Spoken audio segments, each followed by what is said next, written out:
Kuala Langat.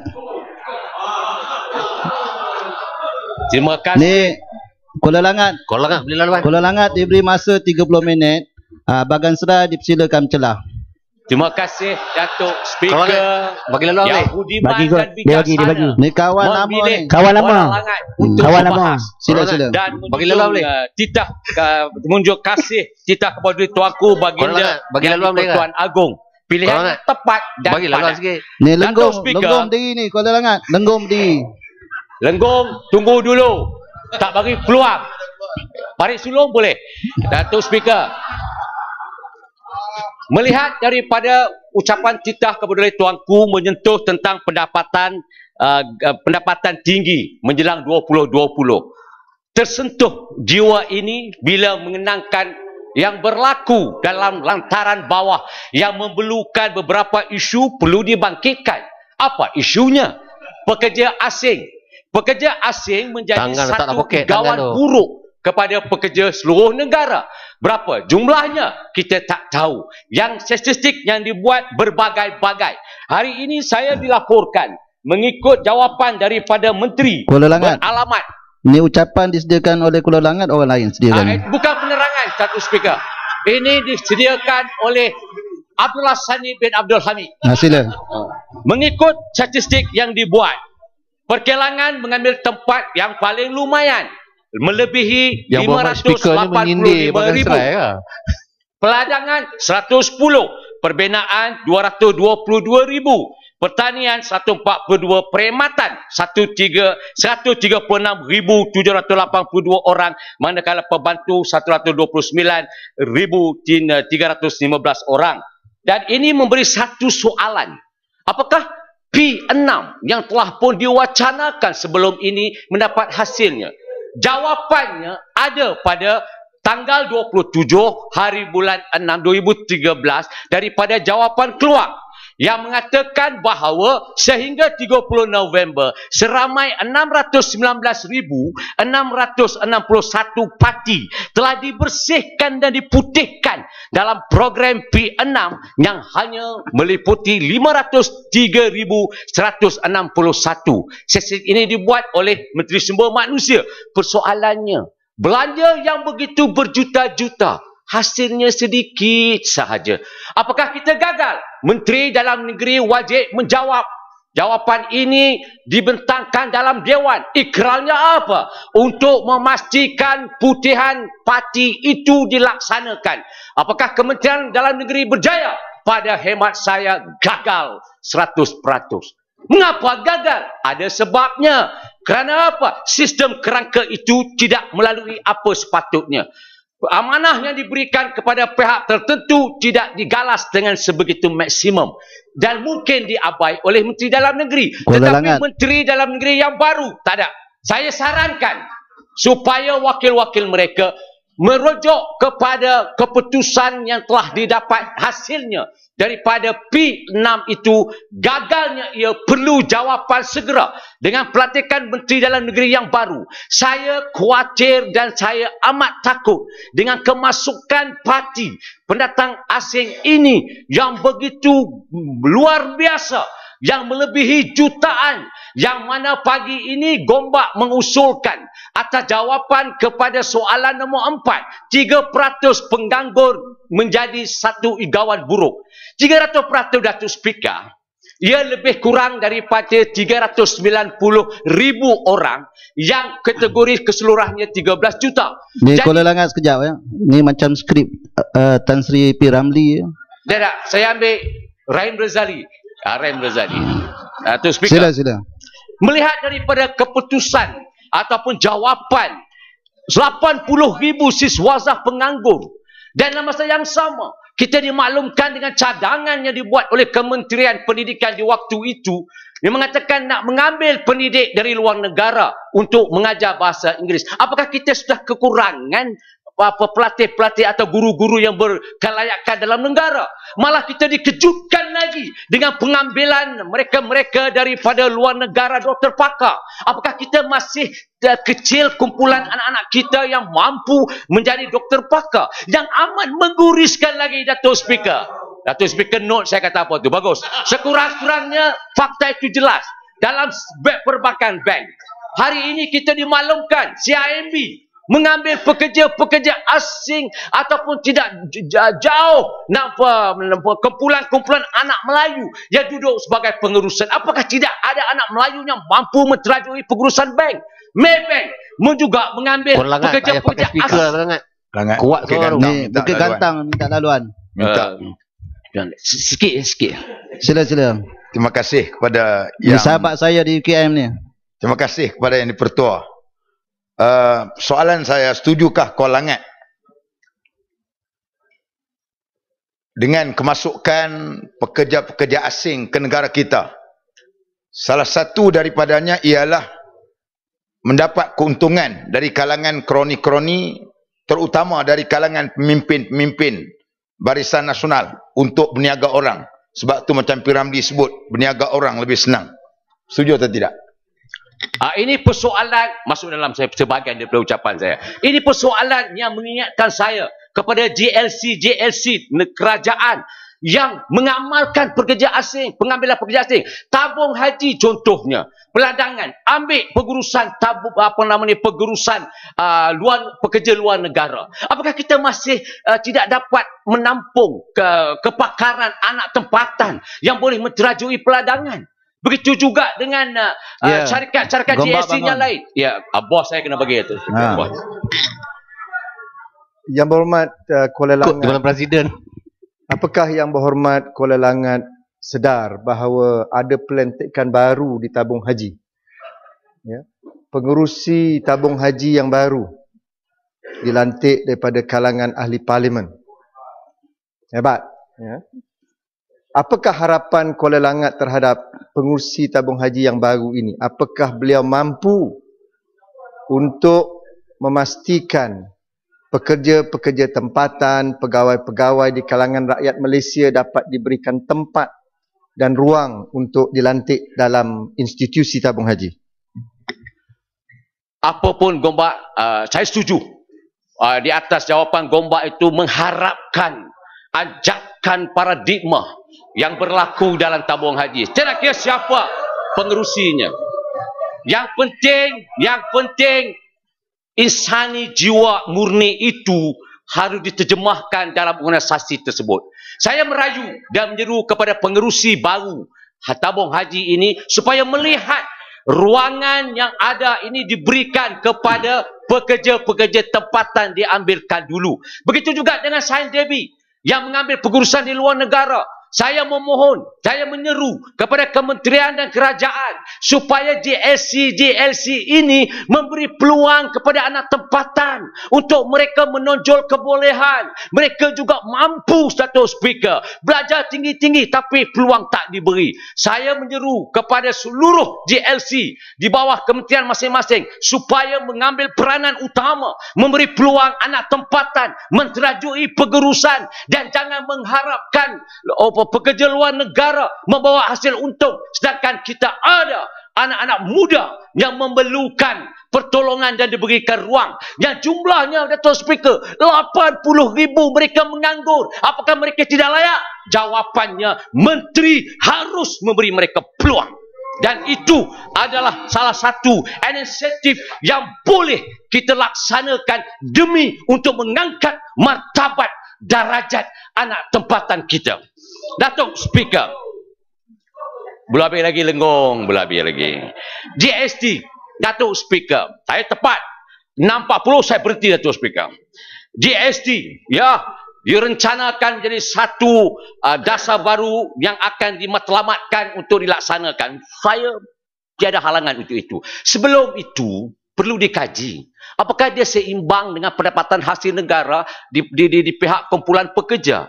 GST ini bila diperkenalkan, kesan buruk pada pekerja. Gaji naik 5%. GST ini akan melonjak hasil keperluan rakyat, banyak rakyat pekerja. Gaji minimum 900 tak dapat dilaksanakan dengan keseluruhannya, dengan kolektifnya, kerana ada syarikat yang tidak mahu memberikan gaji minimum kepada rakyat pendapatan rendah. Mana mungkin dalam masa gaji minimum tak dapat dilaksanakan. GST nak diperkenalkan. Rintihan tangisan keluarga miskin ini perlu diambil kira. Jangan untuk mengaut hasil untung rakyat terbanyak ini akan merana dan sengsara. Dan ini harus diberikan penekanan. Pastikan gaji minimum keseluruhan dilaksanakan. Pastikan rakyat terbanyak tidak terkesan dengan good and service tax yang akan membebankan hidup mereka. Pendekatan hidup ini akan berlaku dan masalah sosial akan timbul. Rakyat 13 juta ini akan didengar tangisan mereka. Dan perlu diberikan perhatian. Dan saya cukup sengsara bila masuk Ramadan, bila timbul Syawal, maka harga barang akan melambung. Rakyat hidup sengsara di rumah. Kita apa pula Syawal? Ini kita serius. Rakyat kena serius. Lenggong kita kena serius. Ini rintihan rakyat yang majoriti mengharap pembelaan kita. Ketawa riang boleh dilakukan speaker, tetapi rakyat menangis bila mendengar cukai baru nak diperkenalkan. Harus kementerian mengkaji semula, pastikan yang bawah itu kukuh dan mantap, barulah pelaksanaan itu boleh dilaksanakan. Itu cadangan Kuala Langat merayu kepada Menteri Keuangan supaya merujuk fikir semula untuk GST ini. Dalam masa yang sama, segala bentuk apa saja penyelewengan, ketidakkestabilan, ketidakkukuhan dan accountability yang ada dalam pentadbiran harus dan wajib diketatkan dan diberikan supervision secara total dengan izin. Sungai Petani. Sila Sungai Petani. Terima kasih Tuan Speaker.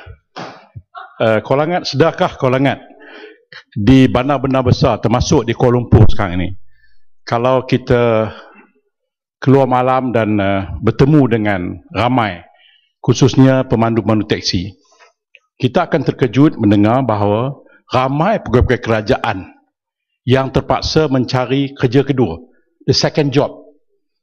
Jadi bayangkan 11 siang mereka bertugas sebagai pegawai kerajaan atau kaki tangan kerajaan, sebelah malam mereka terpaksa melaksanakan second job sebagai taxi driver ataupun bekerja di hotel dan sebagainya.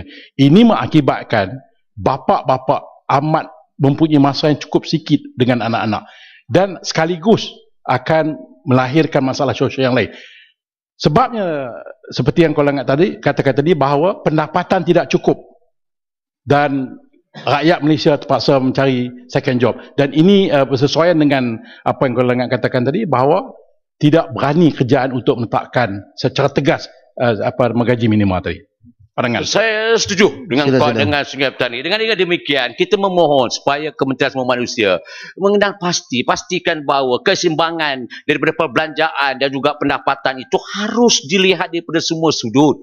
Maka yang demikian saya merayu kepada kerajaan supaya memikir kembali GST ini akan membebankan rakyat yang akan memberikan kesan buruk pada keluarga mereka. Dan juga silakan.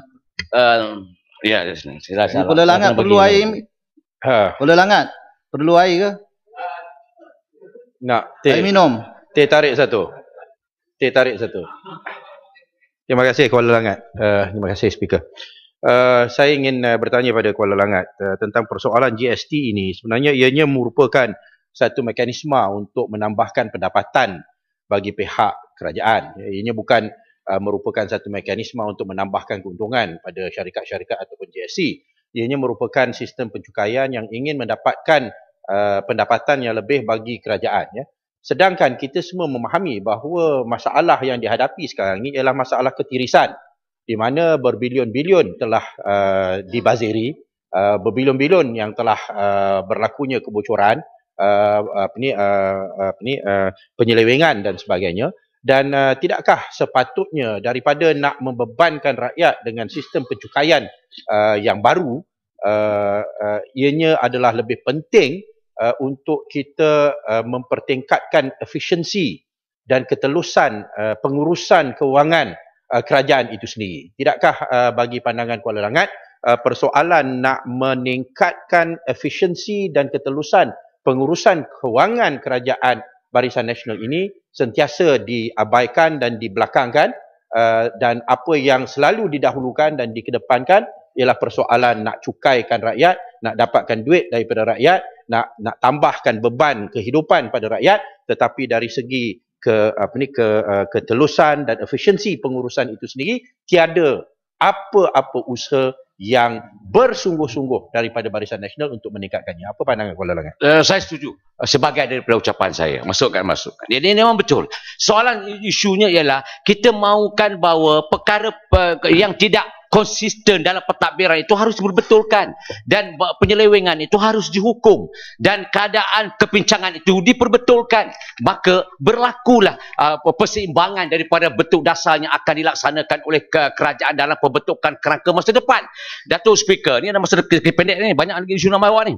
Dari beberapa perkara yang saya bangkitkan sebelum ini, seperti mana akta perusahaan dari segi bentuk pengiktirafan di bawah Seksyen 9, berkali-kali saya kata bahawa kuasa menteri itu wajib dilaksanakan, dan ketegasan menteri tidak akan nampakkan bersungguh-sungguh dalam ini bukan pendakwaan, ini sebagai satu untuk mencari jalan perseimbangan antara rakyat pekerja dengan pengurusan yang menuntut hak mereka. Jadi saya memohon kementerian yang baru daripada kepimpinan yang ada memastikan bahawa setiap akta yang ada dalam Kementerian Semua Manusia, Akta Perusahaan 1967 itu dilengkapkan dengan implementasinya, dilengkapkan dengan ketegasannya. Kalau pihak pegawai yang cuba menyeleweng dan tidak bekerja dengan baik harus dihukum dan diturun pangkatkan atau dibuang kerja kalau mereka itu bersikap penyelewengan.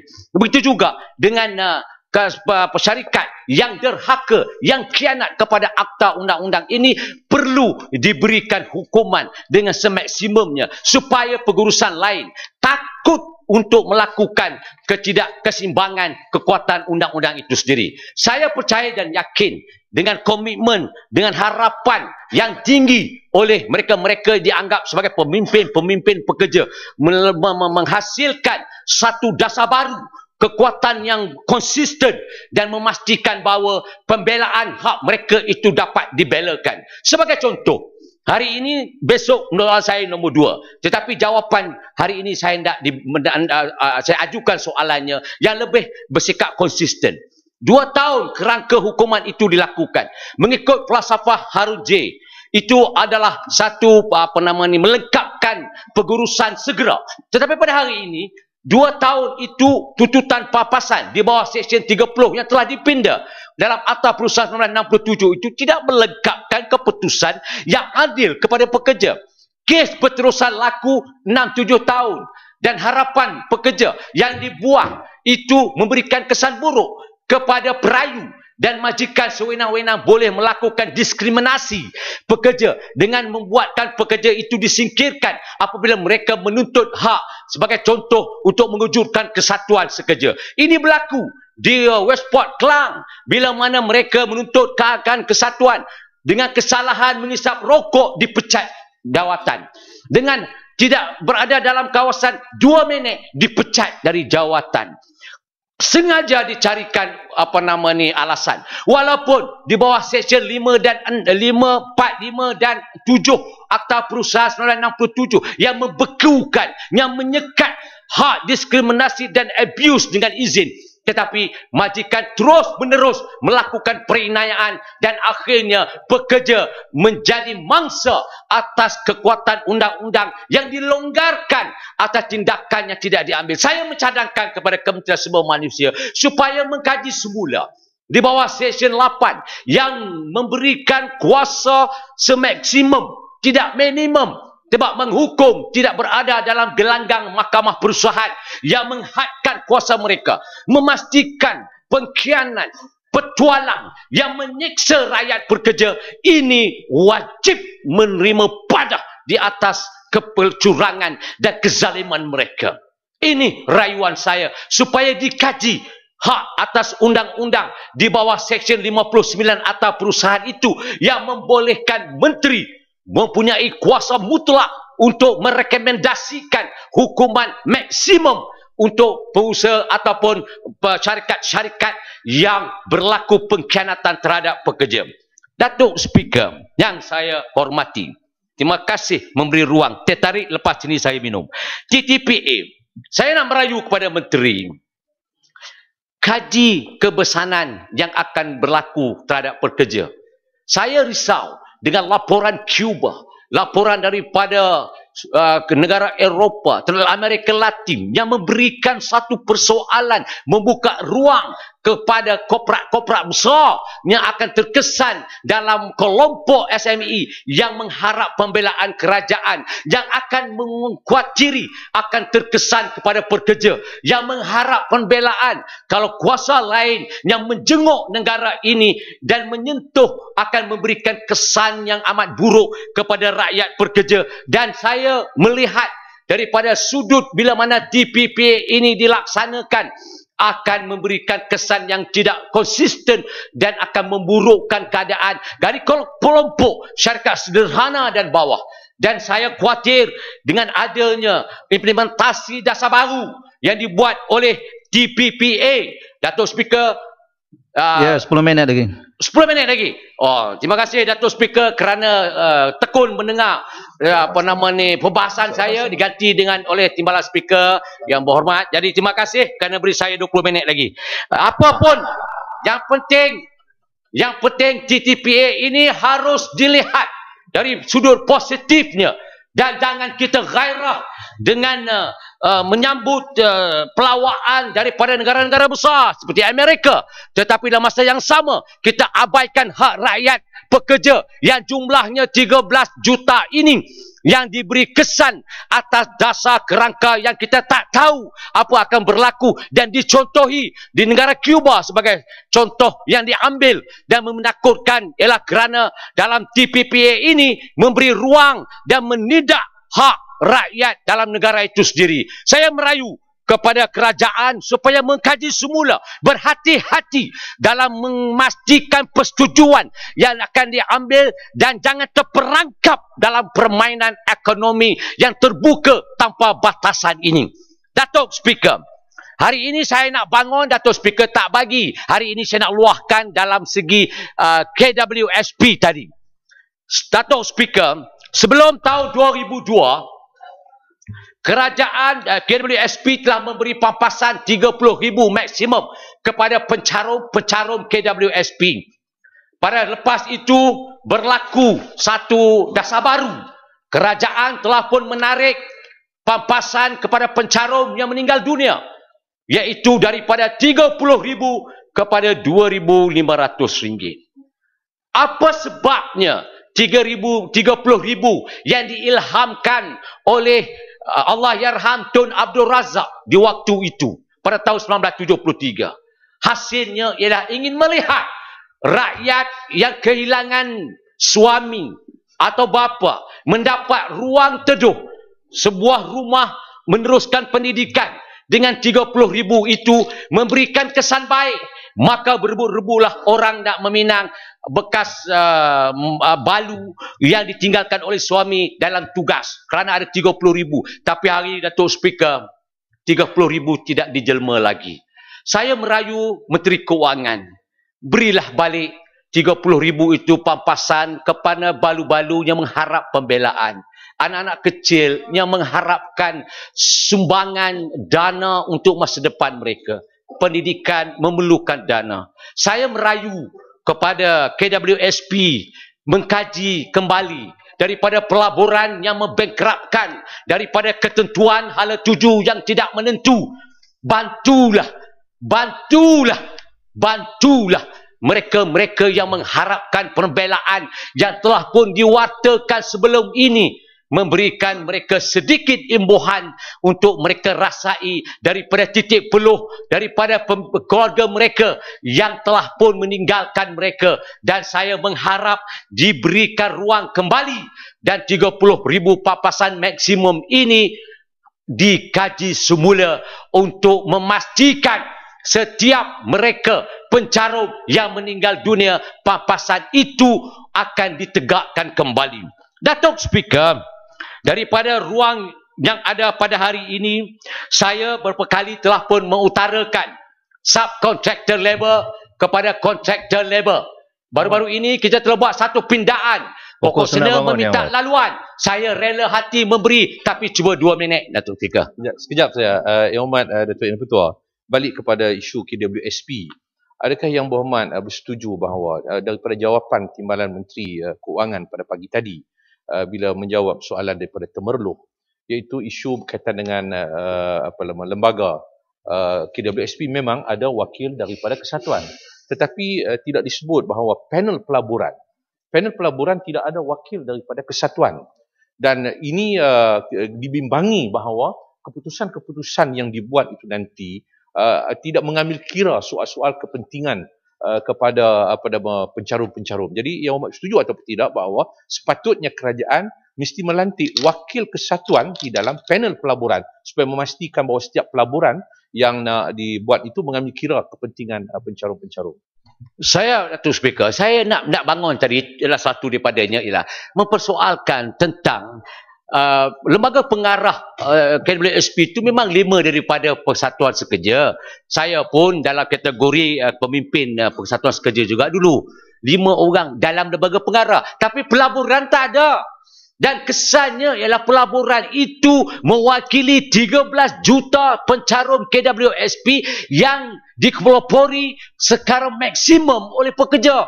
Saya bersetuju dengan Pokok Sena bahawa ini dalam lembaga yang paling sensitif, yang mengeluarkan jutaan biliawan wang yang dilaburkan oleh pencarum. Saya menganggap bahawa ini bukan mesti tetapi wajib Pokok Sena, bahawa ini mesti dituntut hadirnya mereka dalam memastikan wang itu tidak dilencongkan dan tidak diselewengkan. Datuk Speaker, bersambung daripada subcontractor labor tadi. Saya dah cakap berkali-kali, subcontractor labor ini akan memberi kesan buruk bila mana diberitahu 4.2 juta pekerja kontrak yang telah pun dimanipulasikan oleh majikan. Dan saya terkejut, Parlimen pun ada kerja kontrak. Pejabat-pejabat daerah ada kerja kontrak. Kerajaan ada kerja kontrak. Saya kata kontrak ini perinayaan. Tak boleh ditukar. British haram. Di waktu 1955 sebelum merdeka. Tak boleh buat kontrak. Tetapi kita mengizinkan subcontractor labor ditukar pada contractor labor di bawah Akta Kerja 1955. Terkesannya apa? Terkesannya 4.2 juta Datuk Speaker telah pun bermaharaja lela, dilelong, dicagar perhambaan oleh majikan-majikan termasuk GLC, JLSC mengguna pakai akta yang telah pun kita pindah ini, dan akhirnya mangsanya ialah rakyat kita sendiri. Saya bagi contoh, anak kita belajar universiti, ini khusus untuk Barisan Nasional untuk menilai kembali. Lenggong, mana Lenggong? Ni, kulit Bandar Baru pun tak apa. Kulit Bandar Baru, bayangkan anak kita belajar universiti, keluar memegang ijazah, kerja dengan Telekom dan Tenaga Nasional. Mereka bukan bekerja dengan Tenaga Nasional, mereka bekerja dengan agensi, dibayar gaji melalui agensi, dan mereka dipotong gaji kepada agensi. Akhirnya gaji mereka suku dipotong, dibawa pulang 3 suku. Akhirnya apa berlaku? Kontrak 2 tahun 2 tahun. Kulit Bandar Baru ini anak cucu kita. Saya melihat ini bukan watak peranan tanggungjawab kami semata-mata. Dan saya beritahu dengan menteri. Ada lagi 2 minit. 1 minit yang Mak. 2 minit. 40. Tak apalah. Jadi 1-2 minit tak kisah. akhir saya menyeru, termasuk speaker, kawasan speaker pun ada pekerja kontrak. Anak-anak cucu speaker pun akan terlibat secara langsung, termasuk setiausaha Parlimen. Ini tidak terkeluar daripada kelompok yang akan berdepan nanti. Datuk Speaker, saya merayu ya amat-amat 4.2 juta ini. 4.2 juta. Gaji tak sentuh. Gaji sentuh nanti lepas ni, Datuk Speaker. Gaji ahli parlimen? Nanti saya sentuh. Nanti saya bisik dengan setiausaha Datuk Rusni. Datuk Speaker, akhirnya apakah kita boleh mengizinkan perhambaan kepada anak cucu kita dengan menteri ke semua manusia yang baru? saya merayu supaya dikaji semula. Jangan dibenarkan anak cucu kita bersaing dengan orang asing. Saya merayu supaya jangan izinkan anak cucu kita menjadi hamba kepada negaranya sendiri. Apakah kita boleh melihat anak cucu kita merana Tenggara? Jawapannya ada pada Tenggara. Apakah kita boleh izinkan anak cucu kita menjadi hamba di Tenggara, di Johor? Ini jawapan ada kepada kita. Jangan anggap ini kecil. Masa depan mereka terletak di dalam kuasa kudrat kita. Dalam Dewan yang mulia ini, kita telah menghalalkan penjualan manusia. Apakah tak boleh kita mengharamkannya? Boleh, dengan meminda kembali subcontractor labor ditukar daripada contractor labor ditukar pada subcontractor labor. Datuk Speaker merumuskan seluruhnya Dewan mulia ini gelanggang sebenar untuk menegakkan keadilan rakyat yang memerlukan pembelaan. Akhir bicara. Terima kasih dengan tekun mendengar perbahasan saya. Terima kasih, Ahmad.